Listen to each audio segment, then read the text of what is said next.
In the sun-baked town of Pine Creek, where dust devils danced across empty streets and the afternoon heat shimmered like a mirage, lived a widow who kept to herself. Most folks knew her simply as Mrs. Chen, the quiet woman who ran the general store at the edge of town.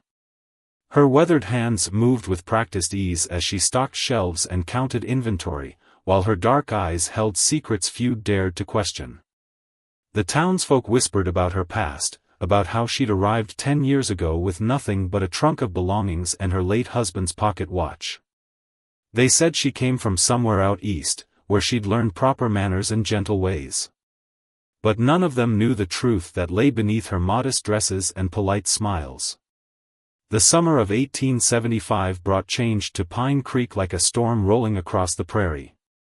The railroad was coming, and with it came the promise of prosperity, and the shadow of those who'd steal it.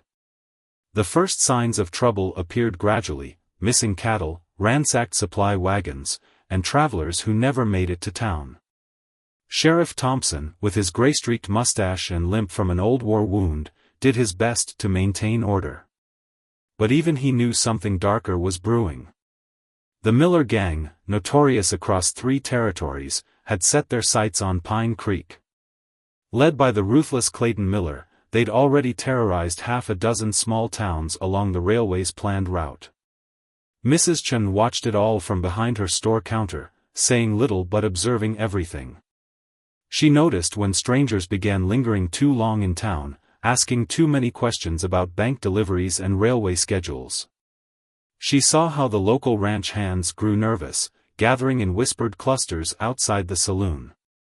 But most importantly, she noticed and the children stopped playing freely in the streets, kept close to home by worried parents. One evening, as the setting sun painted the sky in shades of amber and rose, a group of riders appeared on the horizon. Their approach was unhurried, confident, the swagger of men who feared no law. Mrs. Chen was closing up her store when she heard the thunder of hooves. Through her window, she counted 6 riders, their faces shadowed by wide-brimmed hats. The lead rider, a tall man with a silver-handled revolver on his hip, dismounted outside the saloon. His spurs jangled against the wooden sidewalk as he surveyed the quiet street.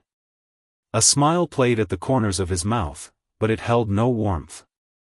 This was Clayton Miller, and his arrival meant Pine Creek's peaceful days were numbered.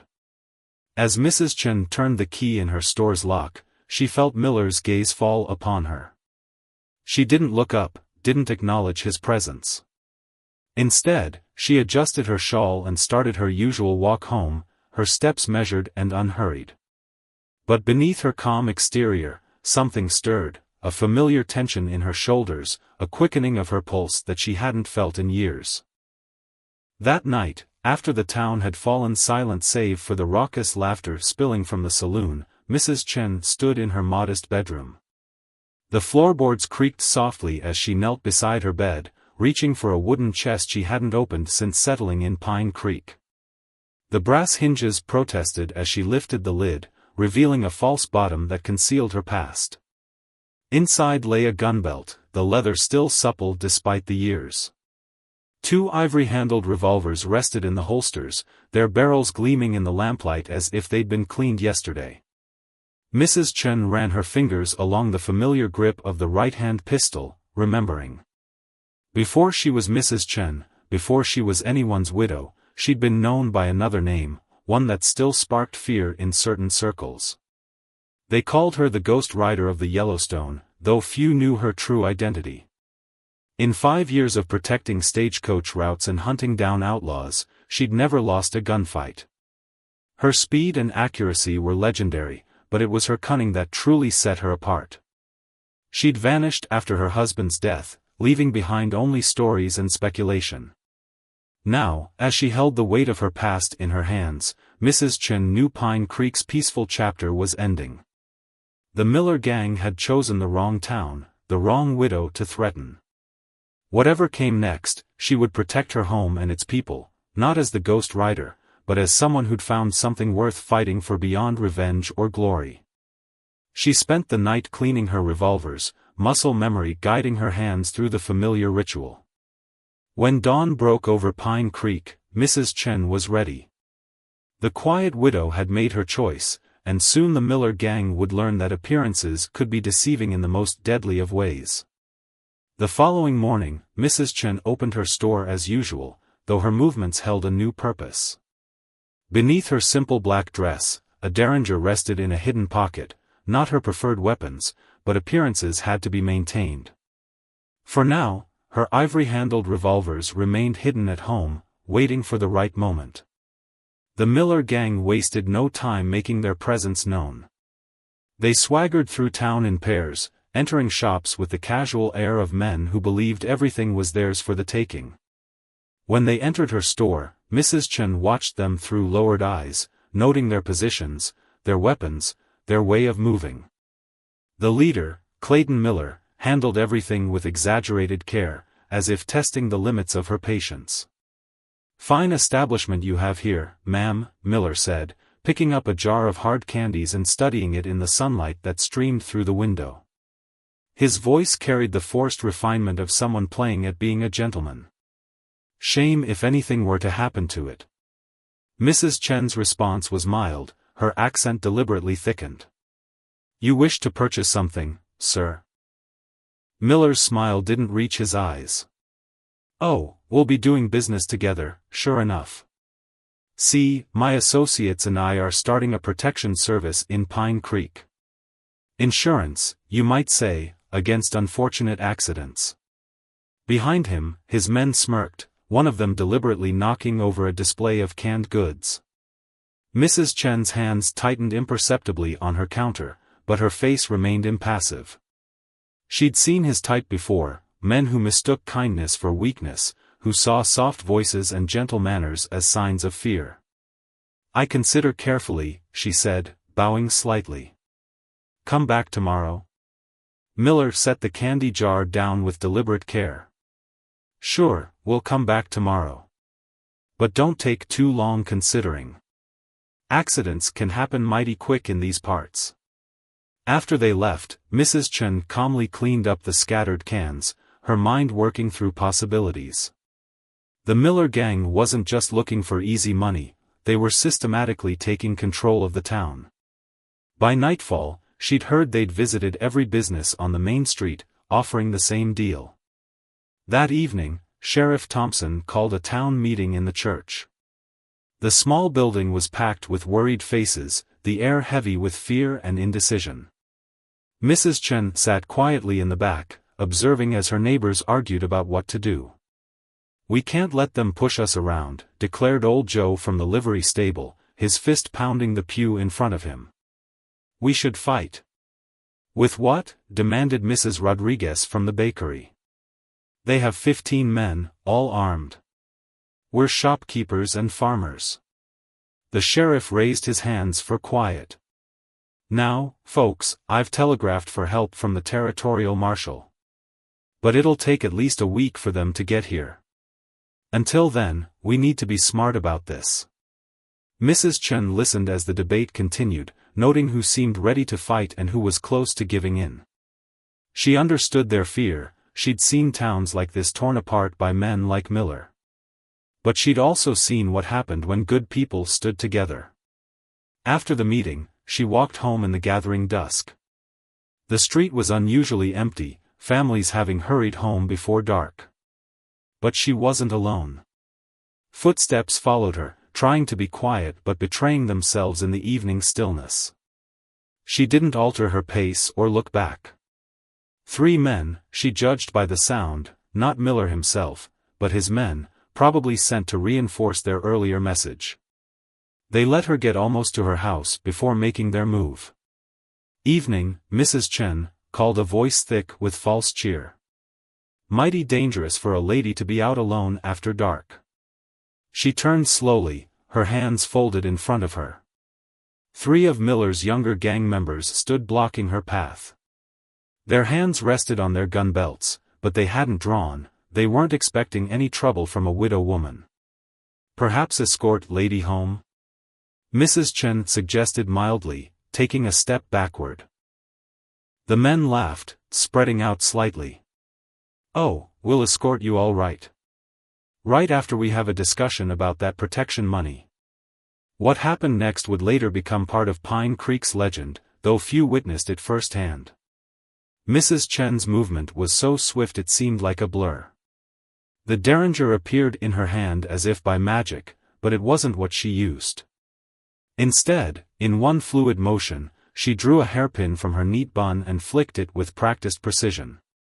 The pin struck the nearest man's gun hand just as he reached for his weapon. He yelped in pain and surprise, his draw interrupted. Before his companions could react, Mrs. Chen had closed the distance. Her small frame moved with the fluid grace of a lifetime's training as she swept the first man's legs from under him. The second man managed to clear his holster, but Mrs. Chen was already inside his reach. Her elbow found a precise point under his ribs, and he doubled over, gasping. The third man turned to run, only to find himself facing her derringer. "You tell Mr. Miller," she said, her accent gone, her voice clear and cold as mountain water, "that his protection is not required here." The men scrambled away, leaving their dignity and one dropped gun behind. Mrs. Chen picked up the weapon with a handkerchief and dropped it in a water barrel. It would rust there, unusable. Inside her house, she lit a lamp and sat at her kitchen table. She'd shown more of her hand than she'd planned, but perhaps it was for the best. Miller would know now that at least one person in town wouldn't be easily intimidated. The question was how he would respond. She spent the night writing letters, one to an old friend who now ran a trading post near Fort Laramie, another to a woman in San Francisco who owed her a favor. If things went badly, Pine Creek would need allies. As she wrote, her free hand occasionally strayed to the pocket watch that had belonged to her husband. He'd taught her that sometimes the strongest defense was letting your opponent underestimate you. But he'd also taught her that there were things worth fighting for. Tomorrow, Miller would return to her store, expecting an answer. Mrs. Chen smiled slightly as she sealed the last letter.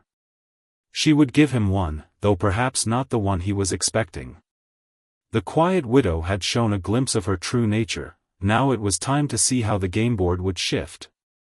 Word spread through Pine Creek like wildfire about the previous night's encounter. By morning, the story had grown taller than the church steeple, with some claiming Mrs. Chen had fought off a dozen men single-handedly. She neither confirmed nor denied the rumors, simply opening her store at the usual time and arranging her wares with methodical precision. The morning brought an unexpected visitor. Sheriff Thompson entered her store just after sunrise, his badge catching the early light. He closed the door carefully behind him, eyes sweeping the empty shop before settling on Mrs. Chen. "Heard there was some trouble last night," he said quietly, leaning on his good leg. "3 of Miller's boys at the doctor's office this morning. Nothing serious, bruises mostly, and one with a peculiar puncture wound in his hand." He paused, studying her. "Looks like it was made by a hairpin." Mrs. Chen continued arranging jars on her shelf. "Curious thing, Sheriff. Perhaps they were careless. Perhaps." He shifted his weight, wincing slightly. "You know, when you first came to town, I did some asking around. Not much came back, except whispers about a woman out near Yellowstone. They said she could shoot a playing card edge-on at 50 paces. Many stories from those days," Mrs. Chen replied. "Most just tales." The sheriff nodded slowly. "Maybe so. But right now, I'm thinking we could use a few tales in Pine Creek. Miller's got his men watching the telegraph office. Help won't come in time." He straightened up, grimacing. "My leg's not what it used to be. If trouble comes, I'm not sure I can protect this town alone." For the first time, Mrs. Chen turned to face him fully. "You are not alone, Sheriff." Their eyes met in silent understanding. The sheriff tipped his hat and left, the bell above the door chiming softly behind him. Mid-morning brought more visitors. Mrs. Rodriguez from the bakery and Old Joe from the livery stable came together, carrying a basket of fresh bread and concerns. "We've been talking," Mrs. Rodriguez said, setting the basket on the counter. "About last night. About what's coming." Her dark eyes were sharp with worry but also determination. "We want to help." Old Joe nodded vigorously. "I've got 3 boys who work the stable. Strong lads, good with horses. And there's others in town, folks who won't bend to Miller's demands." Mrs. Chen listened as they laid out their plans. The town wasn't as helpless as Miller believed. The blacksmith's apprentice had been a boxer back east. The schoolteacher had grown up on a ranch and could still handle a rifle. Even Mrs. Rodriguez's teenage daughter had a talent for moving quietly and observing everything. "We need someone who knows how to fight smart," Old Joe finished. "Someone who can teach us." Mrs. Chen was silent for a long moment, weighing possibilities and risks. Finally, she reached beneath the counter and withdrew a wooden box. Inside lay a collection of smooth river stones, each about the size of a coin. "First lesson," she said, selecting one stone and holding it up to the light. "Victory does not always require a gun." The rest of the morning she spent teaching them the basics of what she called mindful defense. How to stand to maintain balance. How to use an attacker's momentum against them. How to turn ordinary objects into advantages.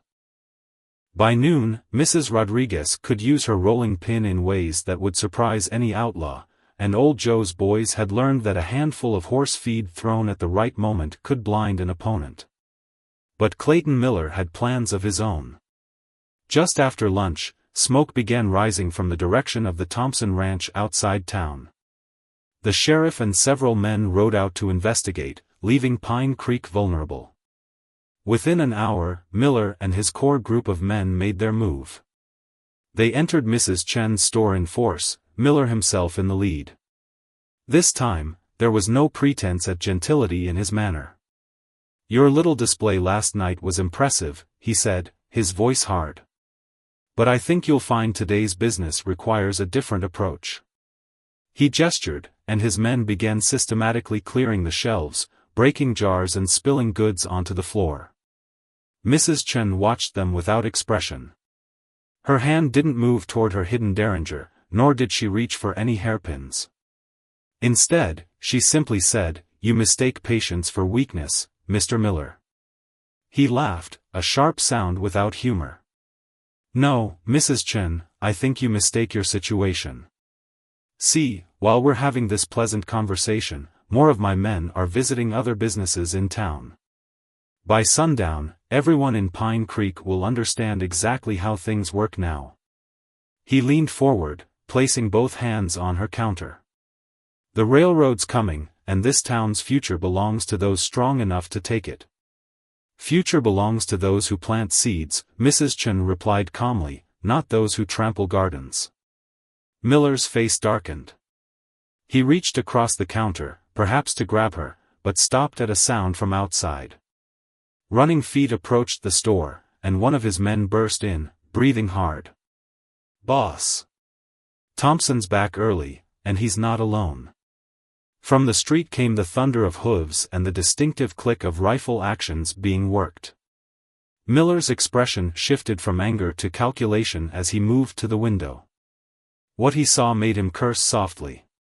The sheriff had indeed returned, but not just with his original posse.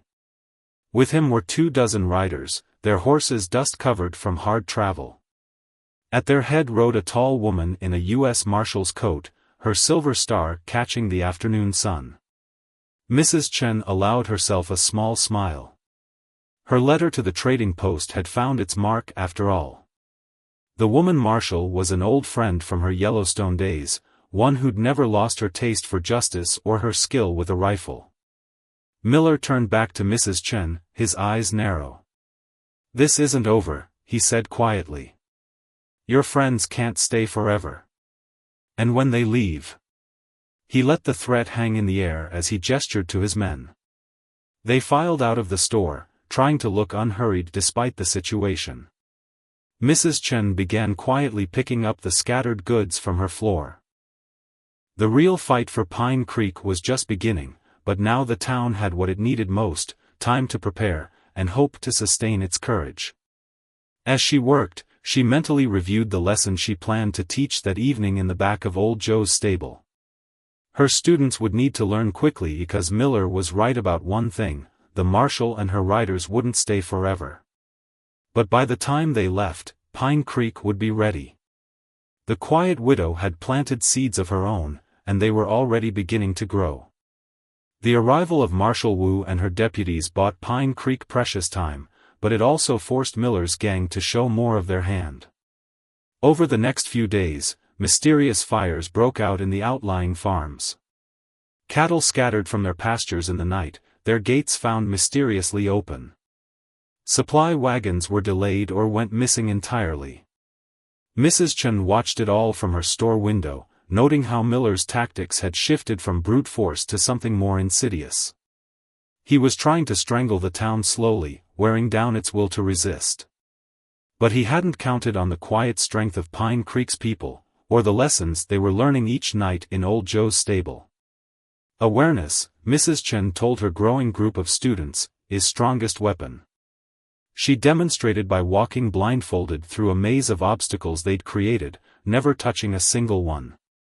Enemy who cannot surprise you is already halfway to defeat. Her students took to the lessons with unexpected enthusiasm. Mrs. Rodriguez's daughter proved to be a natural at moving silently, while the blacksmith's apprentice developed a technique for using his hammer's momentum to disarm an opponent. Even the telegraph operator, a thin man with thick spectacles, learned how to use his wire-tapping skills to intercept messages between Miller's scattered men.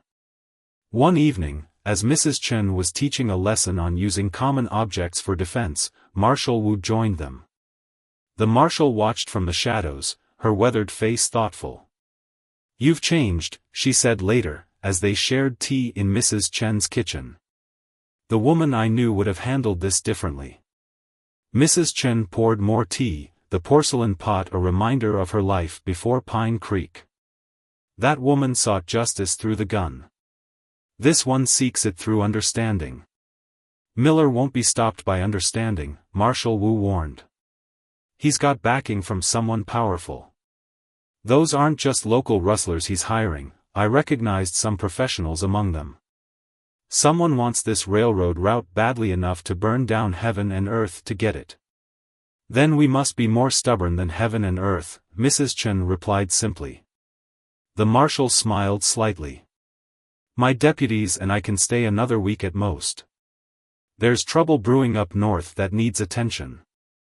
"A week is enough," Mrs. Chen said. "Seeds are planted. Now they must grow." But Miller wasn't waiting idly. The next morning, Mrs. Chen found a package on her doorstep. Inside was her husband's pocket watch, which had been stolen from her house during the night. The crystal was cracked, the hands frozen at midnight, a clear message about time running out. Instead of fear, Mrs. Chen felt a cold clarity settle over her. She'd known this game would escalate, had prepared for it. That evening, she gathered her core group of students, those who had shown the most promise and determination. "Time has come," she told them, "for advanced lessons." From beneath the floorboards of her store, she retrieved a collection of items: smoke bombs of her own making, small mirrors for signaling, and thin wire strong enough to trip a running man. These were the tools she'd used in her Yellowstone days, not as weapons but as means of controlling the battlefield. "Control space, control fight," she explained, demonstrating how to set up fields of observation and response. "Turn enemies' strength into weakness." The town began to change subtly.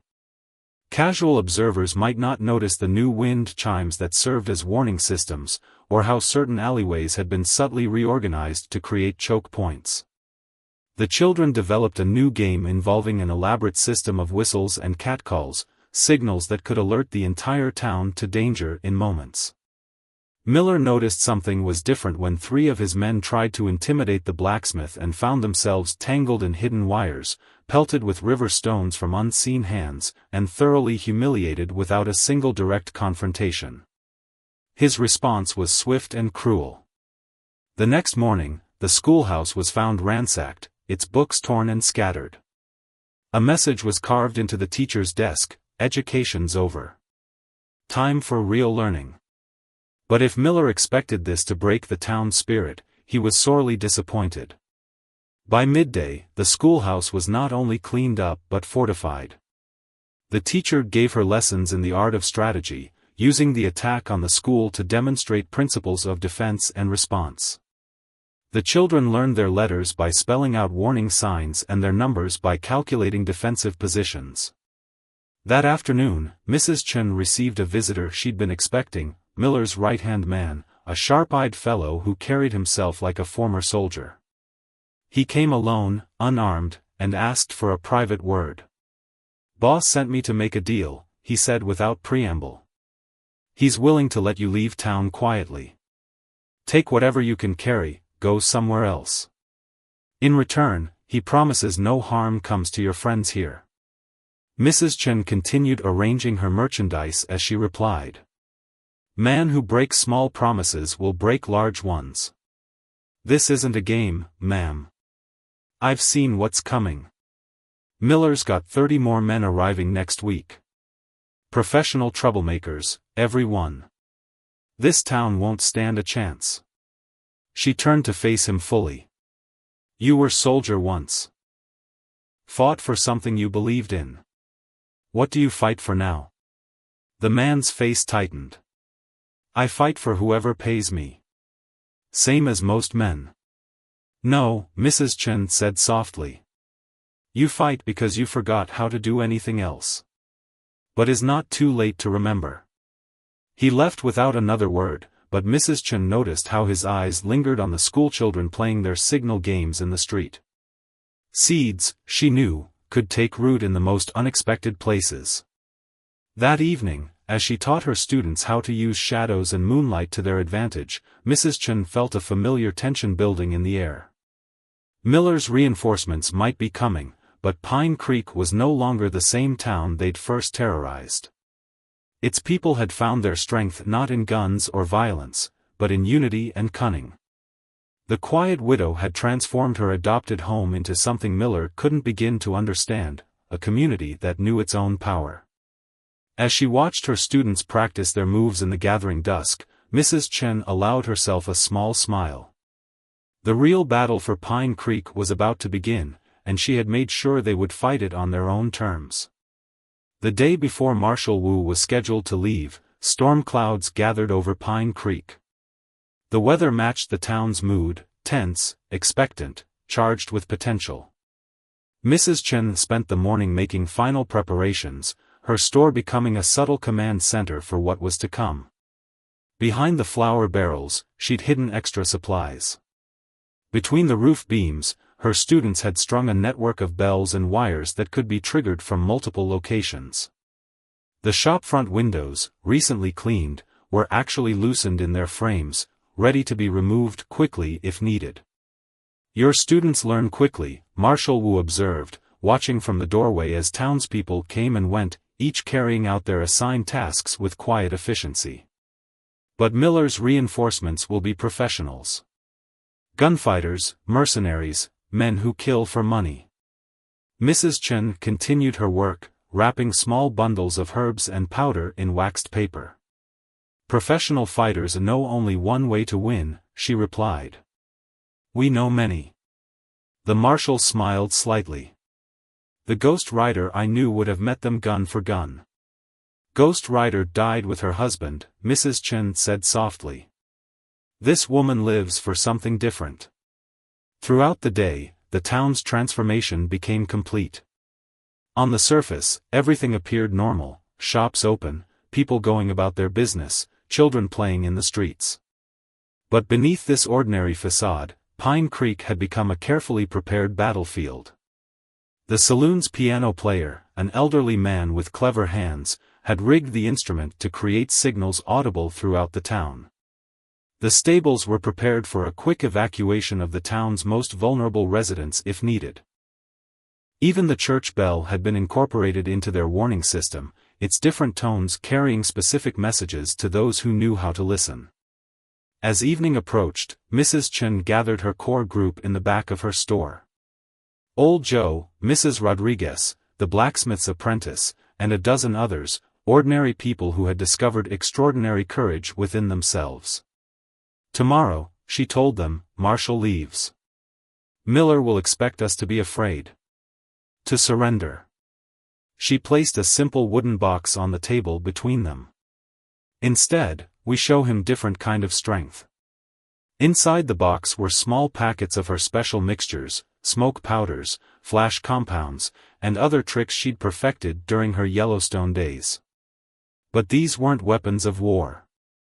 They were tools of confusion and distraction, designed to disorient rather than harm. Remember, she continued, goal is not to defeat Miller's men. Goal is to make victory cost more than they willing to pay. As they discussed final preparations, a commotion arose from the street. The telegraph operator burst in, his spectacles askew with excitement. Intercepted a message, he gasped. Miller's men, they're coming tonight. Not waiting for tomorrow. Mrs. Chen's expression didn't change, but her mind raced through calculations. Miller was being clever, trying to catch them off guard.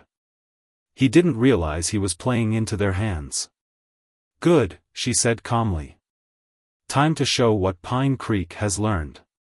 The plan unfurled like a flower opening to the sun. Within minutes, signals passed through the town. Shop doors closed. Children vanished from the streets. Windows darkened. To an observer, it might have looked like Pine Creek was battening down in fear. But Mrs. Chen knew better. As dusk settled, she sat in her darkened store, sipping tea. Beside her, Marshal Wu checked her rifle one last time. You know, the marshal said quietly, I'm technically supposed to leave today. Road very dangerous after dark, Mrs. Chen replied. Safer to wait until morning. They shared a smile in the gathering darkness. Outside, the first riders appeared at the edge of town. Mrs. Chen counted at least 20 new faces among them, hard men with cold eyes. Miller had spent his money well. But Pine Creek was ready. The quiet widow had taught them that true strength wasn't about having the biggest guns or the most men. It was about knowing who you were and what you were willing to fight for. As Miller's men spread through the seemingly deserted streets, Mrs. Chen thought about the pocket watch they'd stolen, her husband's last gift. He'd taught her that time was the most precious resource in any conflict. Now she would show Miller exactly what that meant. The first signal came from the church bell, a single, clear tone that meant the enemy had entered the prepared zone.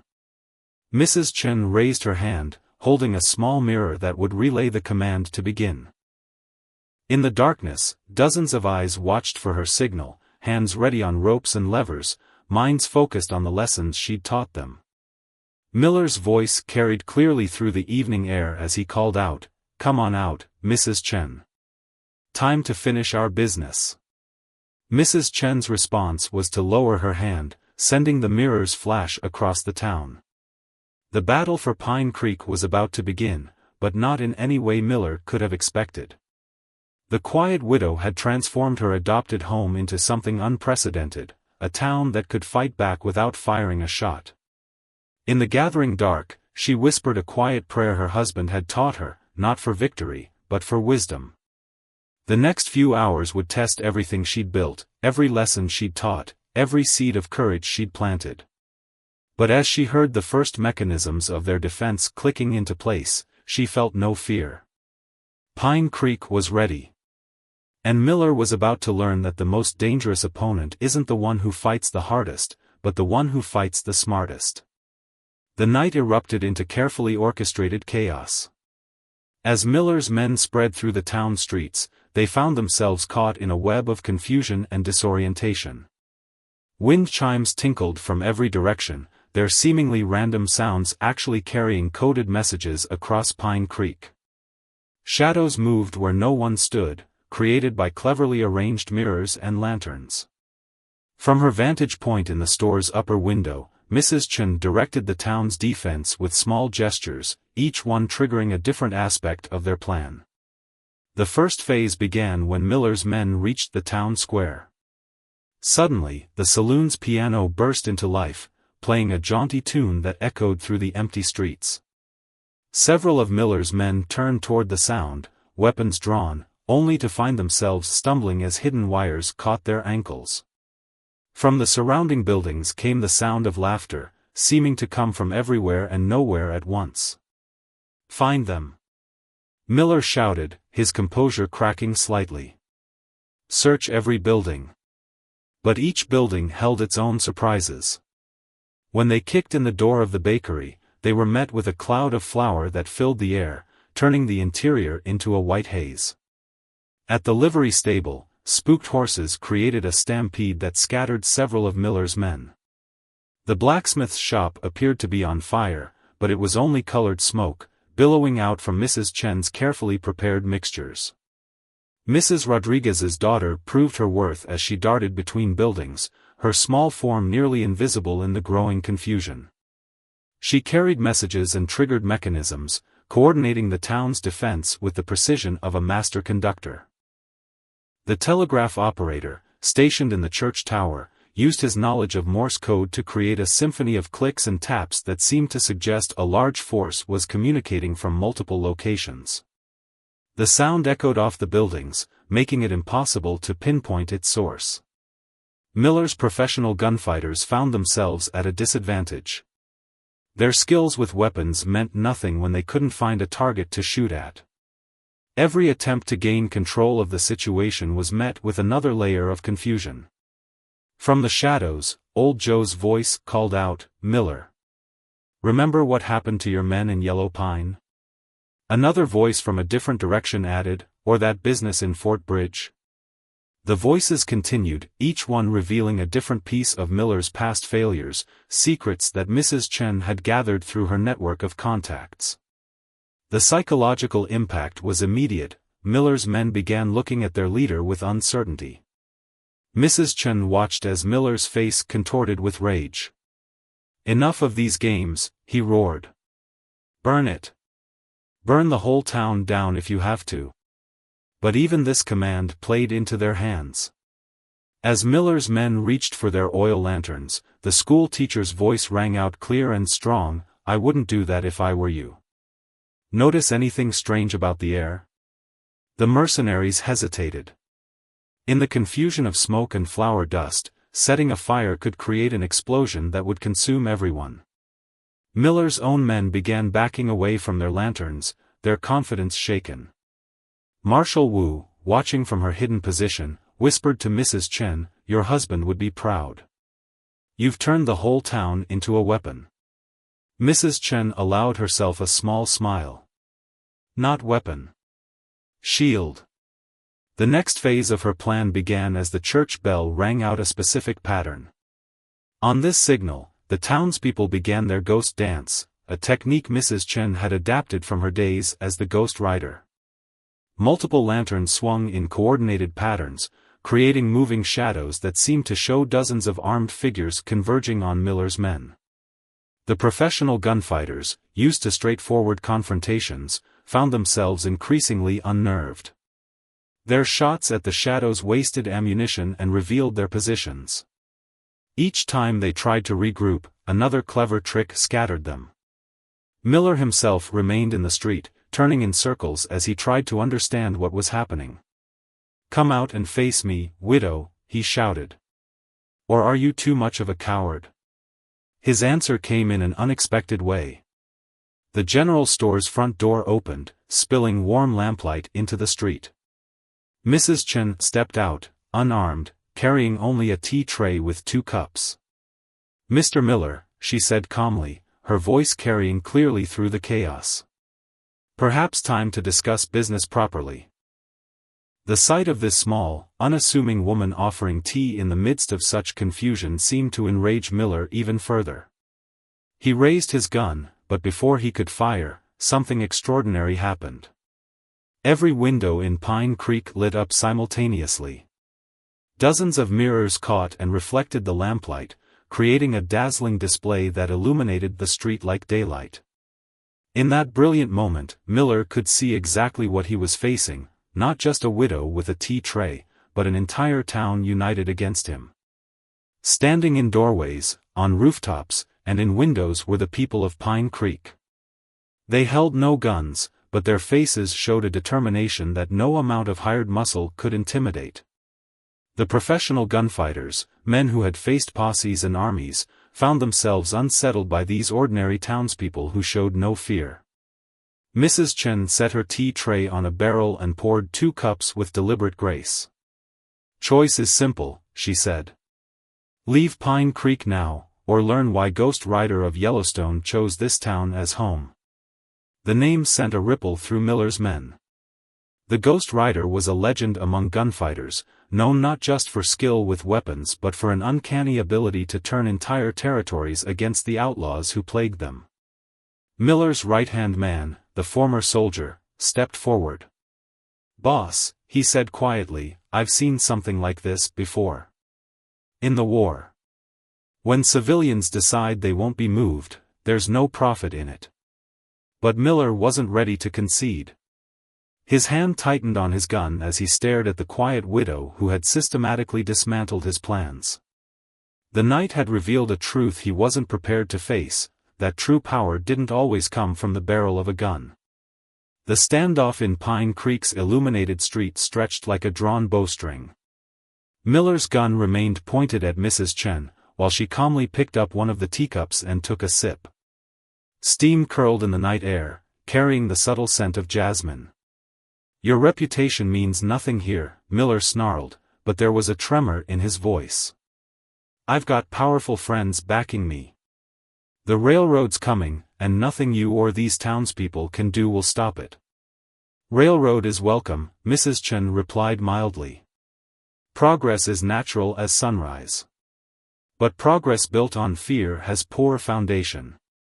From the shadows, more of Miller's men were melting away. The professional gunfighters, hardened by years of violence, found themselves unnerved by the quiet strength surrounding them. They'd come expecting to terrorize simple townspeople, but instead found themselves facing an entire community that moved with the coordination of a single organism. The former soldier who served as Miller's lieutenant stepped forward again. "Boss, something ain't right here. Look at their faces." He gestured at the townspeople visible in windows and doorways. "These ain't scared folks playing at being brave. They know something we don't." As if to confirm his words, a new sound rose from the edge of town, the thunder of approaching hooves. Miller's reinforcements had finally arrived, but something was wrong. The riders were coming in too fast, too chaotic. "Boss!" One of Miller's scouts came running down the street. "The extra men you hired, they're running. Something spooked them at the crossing." Mrs. Chen's smile deepened slightly as she set down her teacup. Her letter to San Francisco had borne fruit after all. Her old friend there, now a wealthy merchant, had simply offered Miller's reinforcements double their pay to ride in the opposite direction. But Miller wasn't finished. His face contorted with rage as he realized his carefully laid plans were unraveling. "Burn it," he screamed. "Burn everything." Several of his remaining men reached for their lanterns, but before they could act, Mrs. Rodriguez's voice rang out from the bakery, "I wouldn't do that if I were you. Notice anything strange about your boots?" The men looked down. During the earlier confusion, the townspeople had scattered a special mixture of Mrs. Chen's creation, a powder that, when mixed with lamp oil, would create a controlled flash bright enough to blind anyone nearby. The mercenaries' boots were covered in it. "One spark," the blacksmith's apprentice called from his position, "and you'll be dancing brighter than a 4th of July celebration." Miller's lieutenant holstered his gun with deliberate slowness. "This is finished, boss. Whatever you're being paid, it ain't worth it." "Coward." Miller spat, but his eyes darted frantically between his dwindling forces and the united front of townspeople. "You're all cowards." "No," Mrs. Chen said softly. They are wise. Question is, are you? From the church tower, the telegraph operator's voice carried clearly, message coming in, Mrs. Chen. Territorial Marshal's office confirms, warrants just issued for Clayton Miller and Associates. Charges of extortion, arson, and attempted murder in 3 territories. This news sent another wave of desertion through Miller's remaining men. They'd signed up for intimidation, not a territory-wide manhunt. One by one, they backed away, leaving Miller increasingly isolated in the street. But a cornered man is often the most dangerous. Miller's gun hand steadied as he focused entirely on Mrs. Chen. You think you've won? I've still got 1 bullet, and at this range, I won't miss. True, Mrs. Chen agreed calmly. But bullet cannot kill what we built here. She gestured at the townspeople surrounding them. Tonight, Pine Creek remembers its strength. Kill me, and you face something stronger than any gunfighter. As she spoke, Old Joe's youngest son began playing a soft tune on his harmonica. The music drifted through the night air, and one by one, the townspeople began humming along. It was an old hymn, one sung at barn raisings and harvest celebrations, a song of community and hope. The sound seemed to affect Miller more than any threat could have. His gun hand trembled as he looked around at the ordinary people who had defeated him not with violence, but with unity and courage. "What are you?" he whispered. "I am widow who found new family," Mrs. Chen answered. "These are people who remember their strength. And you?" She stepped forward, ignoring his wavering gun. "You are man who can still choose different path." Marshal Wu emerged from the shadows, her rifle held casually but ready. "Your choice, Miller. Surrender to me now, face justice for your crimes, or wait for the territorial marshals. They might not be as understanding." Miller's gun clattered to the street. The sound echoed like a final punctuation mark on his reign of terror. As Marshal Wu moved to take him into custody, Mrs. Chen turned to address the gathered townspeople. "Tonight, we remember important lesson," she said, her voice carrying clearly. "Strength lives not in gun or fist, but in hearts that stand together." The former soldier who had been Miller's lieutenant stepped forward, removing his gun belt. "Ma'am," he said to Mrs. Chen, "I've got skills might be useful to a growing town. If you're willing to give a man a second chance." Mrs. Chen studied him thoughtfully. This, too, was part of her victory, not just defeating an enemy, but transforming one into a potential ally. She saw in his eyes the same longing for community that had drawn her to Pine Creek years ago. As the night's tension began to ease, the town's children emerged from their hiding places, running to their parents. The sound of their laughter mixed with the continuing hymn, creating a melody of relief and celebration. Pine Creek had faced its greatest test and emerged stronger than ever. Looking at her adopted family, Mrs. Rodriguez hugging her clever daughter, Old Joe clapping the blacksmith's apprentice on the shoulder, the schoolteacher already planning lessons around their victory, Mrs. Chen felt a deep sense of peace. Her husband had taught her that true strength lay not in standing alone, but in helping others stand together. Dawn broke over Pine Creek like a fresh page being turned. The morning light revealed a town changed not in its buildings or streets, but in its spirit. As Mrs. Chen swept her store's porch, a habit unchanged by the night's events, she watched her community begin its new chapter. Marshal Wu had departed with Miller and those of his men who hadn't fled, escorting them to face justice in the territorial court. But she'd left behind more than just the peace she'd helped restore. Her parting words to Mrs. Chen had carried the weight of shared history. "You've built something rare here.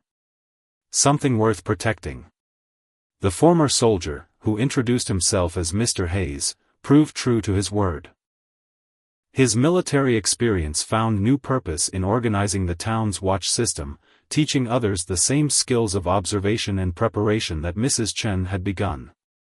More importantly, he showed a genuine desire to be part of the community, helping repair the damage from the occupation and offering his expertise to the railroad surveyors who would soon arrive. Mrs. Rodriguez's bakery became an unofficial gathering place where people shared not just bread and coffee, but ideas for protecting and improving their town. Her daughter started teaching other children the signal systems she'd mastered, turning them into a game that spread through the young population like wildfire. The blacksmith's apprentice, inspired by Mrs. Chen's methods, began developing tools that could serve both peaceful and defensive purposes. His modified farming implements made work easier while being ready to protect their users if needed. Every creation embodied the principle that strength could serve life rather than threaten it. One morning, about a week after Miller's defeat, Mrs. Chen found her husband's pocket watch on her doorstep. Mr. Hayes had tracked it down among Miller's possessions and returned it, the crystal repaired and the hands once again marking time's steady progress. The gesture spoke volumes about redemption and new beginnings. The schoolhouse reopened with an expanded curriculum. Alongside reading and arithmetic, students learned about community, strategy, and the quiet power of standing together. The teacher incorporated lessons from their recent experience, teaching children that history wasn't just about dates and battles, but about people choosing to make a difference. Old Joe's stable became a regular meeting place for what he jokingly called advanced citizenship classes. Here, Mrs. Chen continued teaching her techniques, but now they were about more than just defense. She showed people how to read situations, how to diffuse tension before it sparked into conflict, and how to turn potential enemies into allies. The telegraph operator's role evolved as well. His network of contacts in other towns became a source of early warning about potential troubles, allowing Pine Creek to prepare rather than react. His office transformed into a hub of information where news was shared and strategies discussed. As promised, the railroad surveyors arrived, but they found a very different Pine Creek than Miller had envisioned. Instead of a town cowed into submission, they met a community ready to negotiate fair terms for the railroad's passage. Mrs. Chen sat in on these meetings, her quiet presence a reminder of the town's newfound strength. The story of Pine Creek's resistance spread along the frontier, carried by travelers and traders. Some called it a tall tale, refusing to believe that a small town led by a widow had outsmarted a gang of professional outlaws. Others recognized the deeper truth, that true power often lay in the most unexpected places. One afternoon, as Mrs. Chen was teaching a group of newcomers the basics of her philosophy, a young girl asked the question that had been on many minds: why didn't you just fight them with guns? Everyone says you were the Ghost Rider. Mrs. Chen smiled, reaching into her pocket to touch her husband's watch. Ghost Rider fought against. Here, we learn to fight for community, for future, for each other. This is stronger way. The railroad construction began that autumn, bringing with it the change that Miller had tried to exploit. But Pine Creek was ready. The town had learned that progress didn't have to come at the cost of community, that strength didn't have to mean violence, and that the quietest voices often carried the most power. Mrs. Chen's store remained much as it had always been, a simple place where people could find what they needed. But now visitors who knew where to look might notice other things: the strategic placement of mirrors, the subtle warning systems, the way the store could transform from a shop to a fortress in moments if needed. More importantly, they'd notice how people greeted each other on the streets, the way children played their signal games in the dust, and how newcomers were welcomed with both warmth and watchfulness. Pine Creek had become something rare in the West, a town that found its strength not in weapons or walls, but in the bonds between its people. On quiet evenings, Mrs. Chen would sometimes sit on her porch, drinking tea and watching the sunset. She'd remember her husband's words about time being precious, about how the moments we choose to stand up define us more than the moments we choose to stand down. Pine Creek had chosen to stand up, and in doing so, had written a new kind of story for itself. The widow's store remained at the heart of Pine Creek, but it was no longer just a store. Like its owner, it had become a symbol of how ordinary places and ordinary people could contain extraordinary strength. The quiet widow had taught her adopted family that the greatest victories often came not from defeating enemies, but from transforming them into friends. As Pine Creek grew and prospered, it never forgot the lessons of that summer night. The town maintained its vigilance, but also its compassion. New residents quickly learned that they had joined not just a community, but a family, one that had learned to face its challenges with wisdom, unity, and the quiet strength that Mrs. Chen had taught them to find within themselves.